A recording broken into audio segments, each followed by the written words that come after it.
My daughter almost didn't make it to her own wedding reception, not because of traffic, not because of nerves, because she was in the parking lot of the venue, sitting in my truck, crying so hard she could barely breathe. I held her hand and said nothing for a full 5 minutes. What was there to say? She'd just married a man who, 2 hours earlier during the rehearsal dinner, had leaned across the table and told me, in front of his own parents, that I might want to reconsider the speech, since nobody really wants to hear from the guy who showed up late to everything.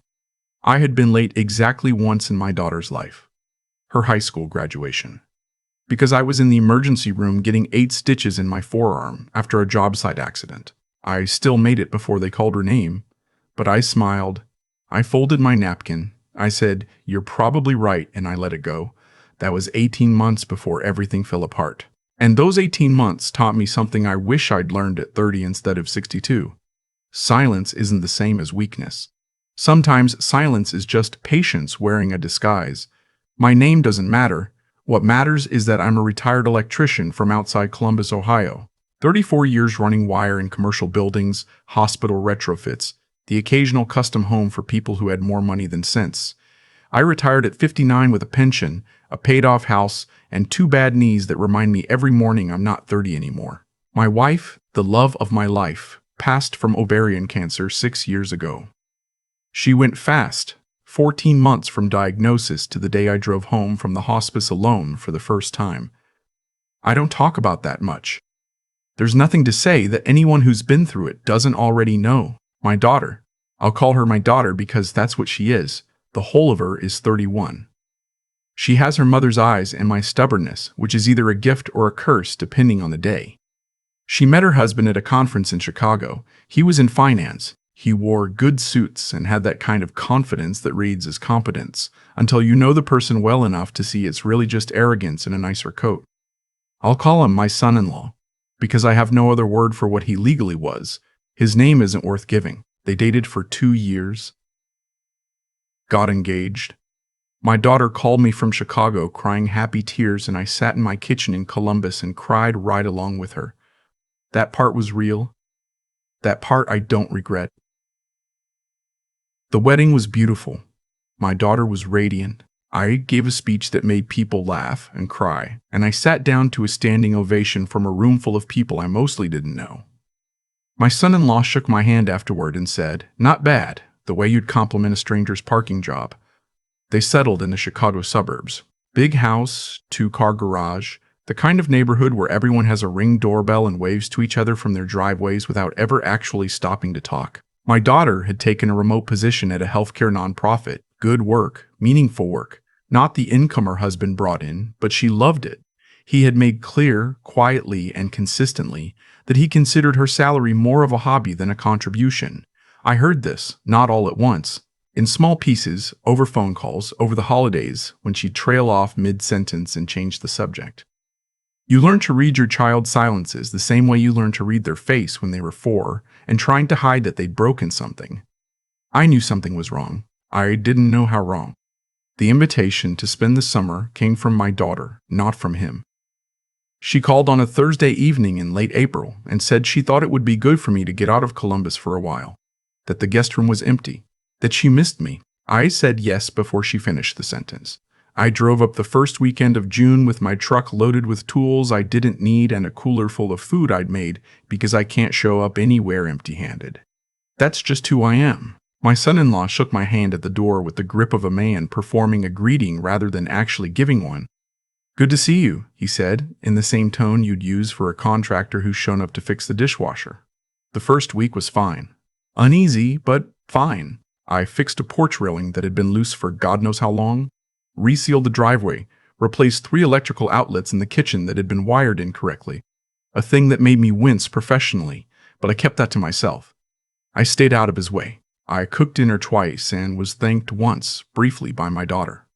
The second week, things shifted. I'm not sure what triggered it exactly. Maybe I'd become too comfortable. Maybe my presence made him feel observed in a way he didn't like. Whatever the reason, the comments started, small at first. The kind you can't quite object to without sounding oversensitive. "Careful with those tools in the garage, some of that equipment is expensive. We have a system for the recycling. It's not complicated, but it does require attention to detail. I didn't realize you'd be up this early. I usually have the kitchen to myself. I let each one pass. I'm 62 years old. I have buried a wife. I have worked in conditions that would make most people quit by noon. A passive-aggressive comment from a man in a fleece pullover is not the thing that breaks me. But then came the 4th of July. My daughter had organized a small gathering, some neighbors, a couple her husband worked with, a friend of hers from college I'd met once at the wedding. Nothing elaborate. Burgers on the grill, potato salad, some lawn games. I'd gotten up early and made my wife's baked beans, a recipe that takes about 4 hours and that my daughter has been requesting at every family gathering since she was a teenager. By early afternoon, people were arriving. My son-in-law had positioned himself as the host with the kind of theatrical enthusiasm he never showed in private, laughing loudly, refilling drinks, slapping backs. I stayed near the grill, kept things moving, talked to the neighbors who were perfectly pleasant people. At some point, he called everyone to the picnic tables for food. I was still at the grill finishing the last of the burgers when he made the announcement. Loud enough for the whole yard to hear. Everybody grab a plate before my father-in-law eats it all. Man's been sampling since 8 this morning. Laughter. Easy, social laughter. The kind people give when they're not sure something was a joke, but it seemed like it was supposed to be. I set down the spatula. I looked at him across the yard. He met my eyes and smiled. The specific smile of someone who knows exactly what they just did and is daring you to react. I said nothing. I picked the spatula back up and flipped the last burger. Later, after everyone had eaten and the yard had quieted, I was washing dishes inside when he came into the kitchen for another beer. He opened the refrigerator and said, without looking at me, "You know you don't have to do that. We have a cleaning service." "I know," I said. "You don't have to earn your keep," he said, and then he smiled again. "You're a guest here." He said the word guest the way some people say the word burden. Same number of syllables. Same weight. I finished the dishes. I dried my hands. I went outside to sit with my daughter, who was laughing at something her college friend had said, and I stayed there until the fireflies came out and the last neighbors went home, and I did not say a word about what had happened in that kitchen. That night, I lay in the guest room and stared at the ceiling for a long time. I had not come to that house to be managed. I had not driven 4 hours to be tolerated. My daughter had asked me to come, and she needed me here. I could feel it the way you feel a current in the wall before you ever touch the wire. Something in that house was wrong. Not surface wrong. Structurally wrong. The next morning, I woke up at 5:30 the way I have my entire adult life. I made coffee and sat at the kitchen island with my mug, watching the neighborhood come slowly to life outside the window. Just before 7, I heard my son-in-law's voice coming from his home office, a room off the hallway that he kept closed during the day and which I had never entered. I wasn't trying to listen. The house was quiet and his voice carried. "She doesn't know yet," he was saying. "I need another 90 days before we move the assets. Once everything's transferred to the LLC, it's cleaner." A pause. "She has no idea what the accounts actually look like. She thinks the joint account is the whole picture." Another pause. Laughter. His, low and satisfied. "I know, but she trusts me. That's the whole point." I sat very still with my coffee mug in both hands. I am not a lawyer. I am not a financial advisor. But I spent 34 years as a licensed master electrician running jobs for commercial contractors, and I know how to read a situation for what it actually is rather than what someone is telling you it is. What I had just heard was a man describing in plain language a plan to hide marital assets from his wife, my daughter. I set down my mug. I went back to the guest room. I sat on the edge of the bed for a while. Then I made a decision, not in anger. Anger would have made me walk into that office and say something I couldn't take back. I made it the way I used to approach a job that looked simple but wasn't, carefully with the right tools, in the right sequence. I said nothing that day. Or the next. What I did was call my cousin's son, who is a CPA in Columbus and who has been doing my taxes for 12 years and whom I trust absolutely. I described what I'd heard, not what I feared, what I'd actually heard, word for word. He was quiet for a moment. Then he told me that what I was describing sounded like dissipation of marital assets, which is illegal in Illinois, and that if my daughter had any ownership stake in any of the accounts or property in question, she needed to speak to a family law attorney as soon as possible. He also said something I've thought about many times since. Don't tip him off. Don't let him know what you know. Whatever you do, don't give him a reason to move faster. So I didn't. I kept washing dishes and fixing things and staying out of his way. I cooked dinner and said good morning and nodded along to whatever he said at the table. On the inside, I was working. On the outside, I was just an old electrician from Columbus who didn't know any better. Through my cousin's son, I was connected to a friend of his, a woman who specialized in matrimonial law in the Chicago area. I will not give her name here because she is still practicing and I have enormous respect for her. I spoke with her on a Wednesday afternoon from my truck, parked 2 streets away for 40 minutes. She asked careful questions. She explained what documentation would be most useful. She told me that if my daughter decided to proceed, the timing of filing would be critical, and that any premature action could allow him to accelerate the transfers. She also said, gently but plainly, that my daughter would need to make her own decision. You can bring her the information, she said.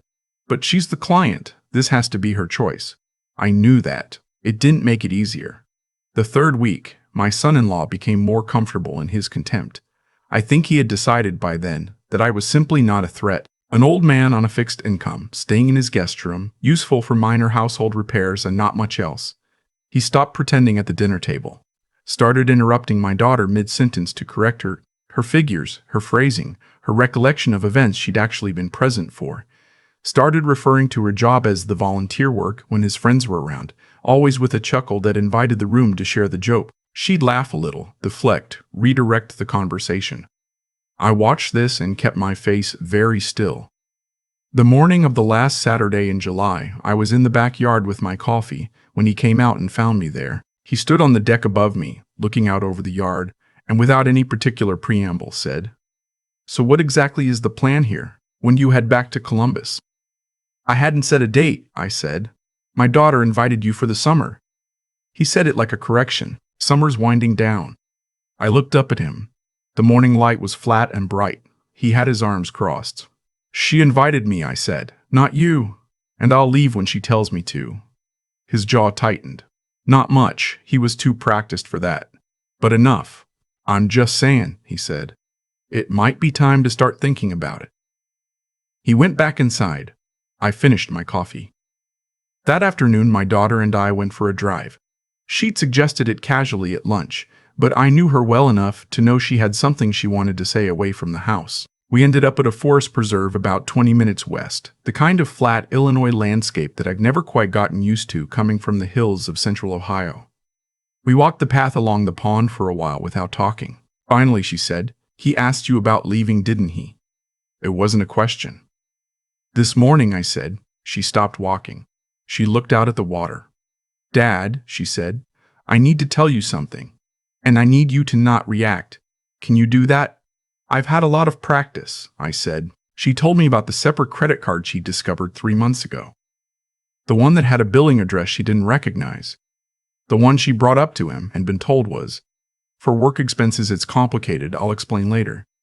And then had never been explained. She told me about the weekend trip to Denver he'd taken in May, that she'd later found out, through a friend of a friend, he hadn't actually taken alone.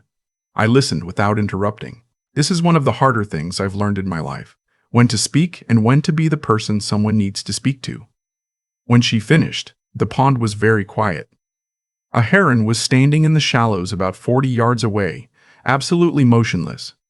"I need to tell you something too," I said. I told her everything, what I'd heard, the calls I'd made, the attorney, what the attorney had explained about asset dissipation and timing. I told her carefully and completely, and I watched her face move through things I don't have adequate words for. Disbelief, then recognition, then a kind of terrible clarity that is worse than either of those. She sat down on the bench at the edge of the path.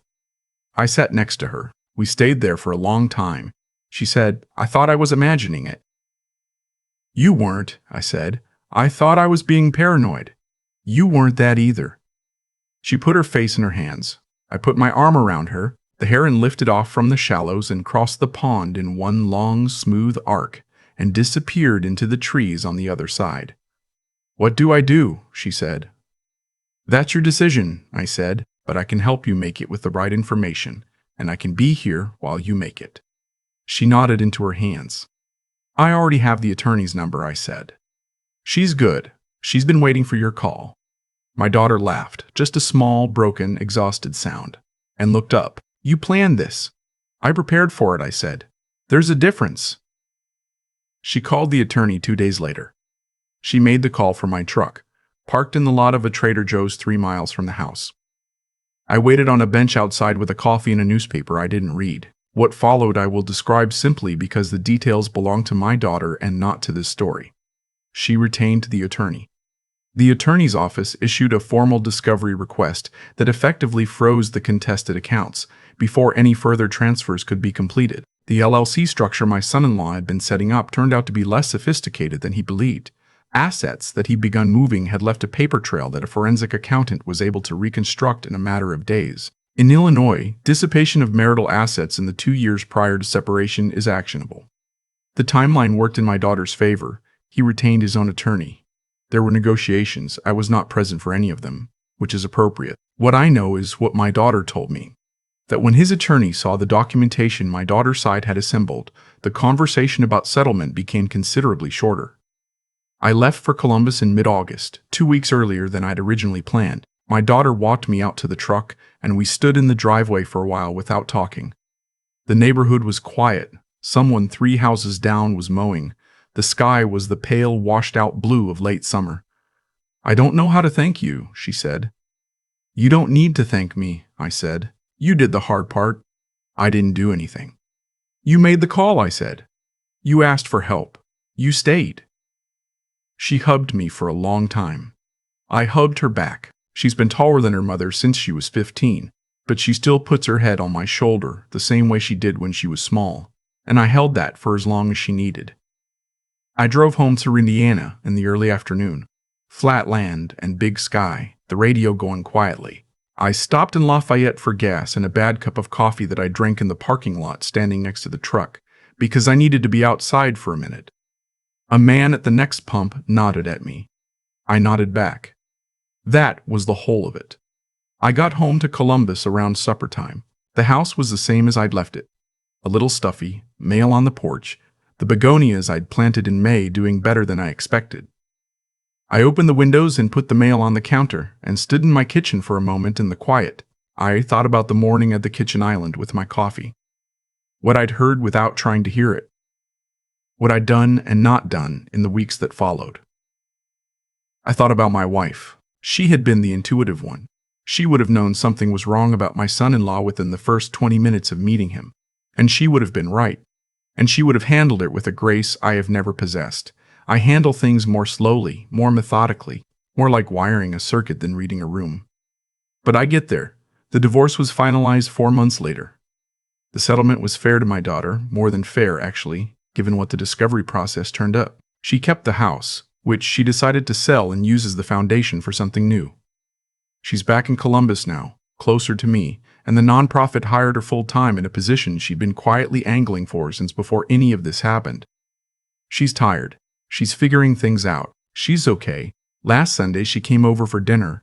I made roast chicken the way her mother used to, with lemon and garlic and herbs from the pot on the back step. We ate at the kitchen table with the windows open and the evening coming in, and we talked about nothing much. Her new apartment, a book she was reading, whether I was going to replace the fence on the east side of the yard this fall, or just let it go another season. At some point she said, "He called me."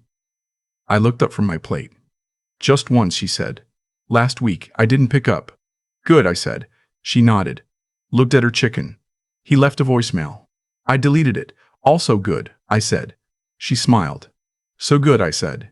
She smiled. It was a real smile. Not the deflecting kind, not the managing the room kind, the real one.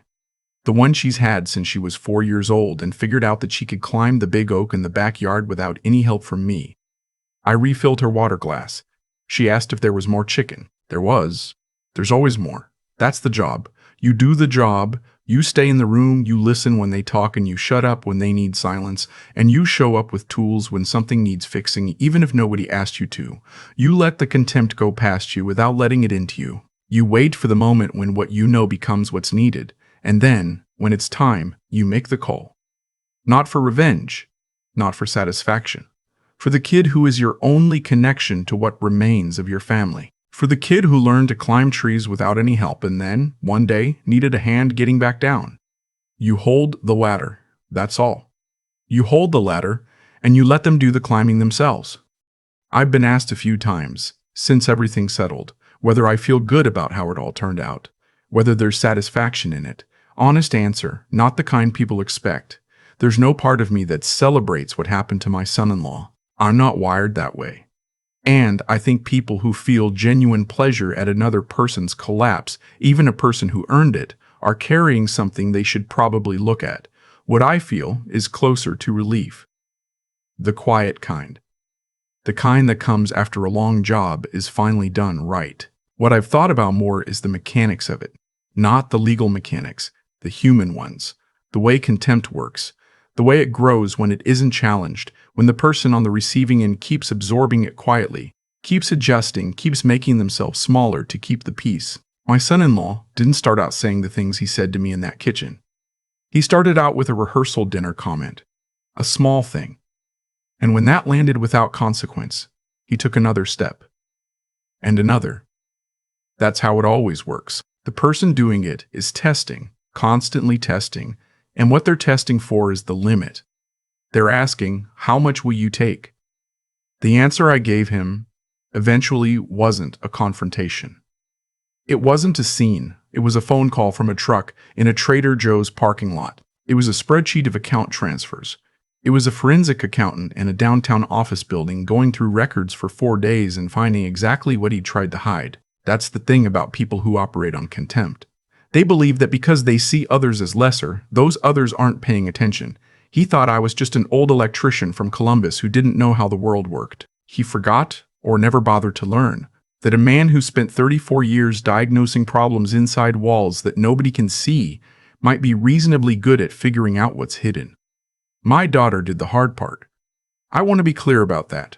She made the call. She sat across from an attorney and answered hard questions about her own marriage with honesty that cost her something real. She signed the papers. She sold the house. She started over. That took a kind of courage that has nothing to do with drama or confrontation.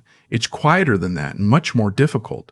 It's the courage of choosing accuracy over comfort, of looking at a situation clearly when everything in you wants to look away. What I know at 62 is that character isn't proven in the big moments. It's revealed in the small ones. And whether you let contempt teach you to doubt yourself, or whether you let it show you exactly who you're dealing with, and whether you act from anger or from clarity, and whether you hold the ladder steady even when you're not sure the person climbing it is ready to come back down. She was ready. She just needed someone to hold it. I drove home to Columbus in late August and planted nothing that fall and let the garden go until spring. Some things need a season to rest before they're ready to grow again. My daughter understands that now. So do I.